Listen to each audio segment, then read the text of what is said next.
个空间。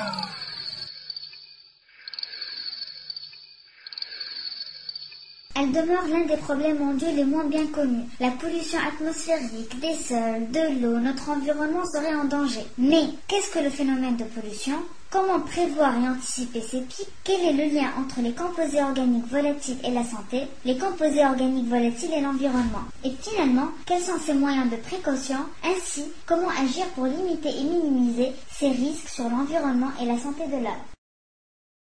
L'atmosphère peut être polluée naturellement lors des tempêtes de sable ou par les cendres et les gaz des volcans en éruption. Mais c'est la pollution produite par les hommes qui est la plus nocive.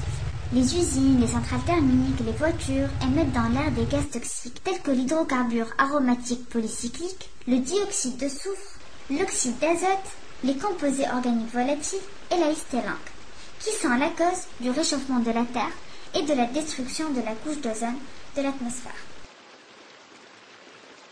Les gaz toxiques, tels dit précédemment, sont nombreux et très dangereux pour la santé. Pour mieux comprendre, nous avons aujourd'hui choisi de vous parler des composés organiques volatiles qui sont caractérisés par leur volatilité et qui sont émis lors du chauffage du bois, par les pâtes et les papiers, le pétrole, etc. La majorité des voitures polluent l'air, car elles utilisent un combustible polluant, comme l'essence ou le diesel, issu du pétrole. L'essence contient plusieurs substances constituant des composés organiques volatiles. L'une d'elles, le benzène, est reconnue comme un agent cancérigène. De plus, les composés organiques volatiles présents dans les vapeurs d'essence sont en partie responsables de la formation du trou dans la couche d'ozone.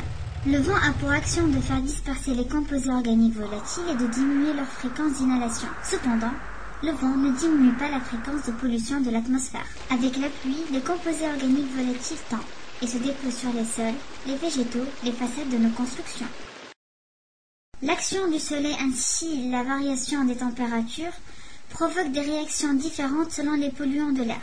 Ils peuvent augmenter leur concentration, mais aussi ils peuvent la diminuer. On note ici que la pollution diffère selon les saisons. Lors de l'hiver, la pluviométrie accrue ainsi que le vent diminue la concentration des composés organiques volatiles dans le même endroit, d'où il y a diminution de risque sur la santé de l'être humain, mais aussi moins de pollution. Le réel danger est dans la période chaude de l'été, car il y a moins de vent, donc il y a une accumulation de gaz toxiques dans un même endroit. Les conséquences de la pollution de l'air peuvent nuire sur la santé de l'homme, sur la santé des animaux, sur la qualité des végétaux, sur les matériaux et bâtiments, sur la planète. Une exposition répétée à ces gaz toxiques entraîne des problèmes de santé. Exemple, picotement de la gorge et des yeux, tout maladies respiratoires, allergies, asthme, cancer et même décès. Voici quelques exemples de conséquences d'allergies causées par les composés organiques volatiles. On trouve l'allergie cutanée, comme l'eczéma ou dermatite, allergie pulmonaire, comme l'asthme, allergie oculaire, comme la conjonctivite, une otorhinolaryngologique,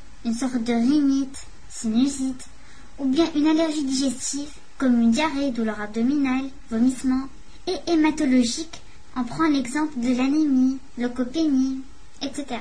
Beaucoup d'entre vous se demandent si les composés organiques volatiles ont un impact direct sur l'eau et les sols.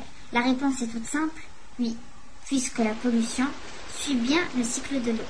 La pollution de l'air pollue les rivières, les mers et les sols, mais aussi la pollution de l'eau pollue l'air par phénomène d'évaporation.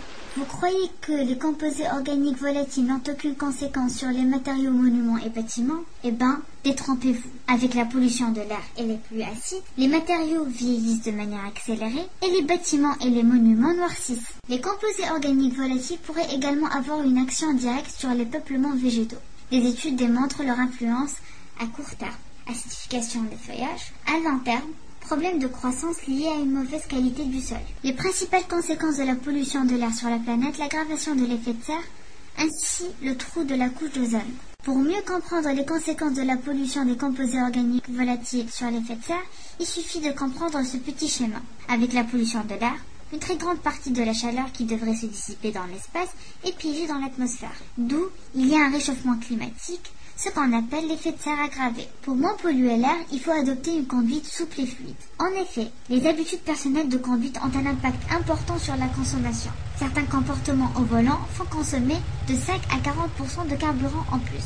C'est pourquoi il faut connaître les bons plans économiques et écologiques du démarrage à l'arrivée. Il faut rouler doucement lors des premiers kilomètres, Un moteur froid consomme en effet beaucoup de carburant. La surconsommation en vie peut atteindre 45% sur le premier kilomètre et 25% sur le second. Rouler plus lentement pour éviter la surconsommation, ne pas pousser le moteur, vérifier les niveaux de certains liquides pour détecter les fuites, vérifier la pression des pneus et leurs états d'usure, vérifier l'état des bornes de batterie et les nettoyer si elles sont oxydées, bien entretenir sa voiture.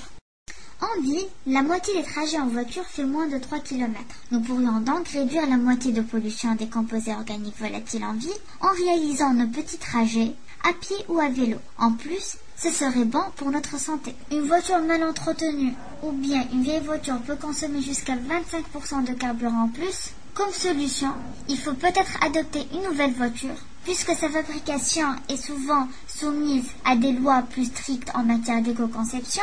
Elle bénéficie aussi des avancées de la science et utilise de nouvelles technologies plus écologiques. Et finalement, ses composants ne sont pas encrassés comme ceux d'une vieille voiture. Comme mot de la fin, agissons tous pour un air pur. Chaque geste compte.歌空讲，歌空讲，歌空讲。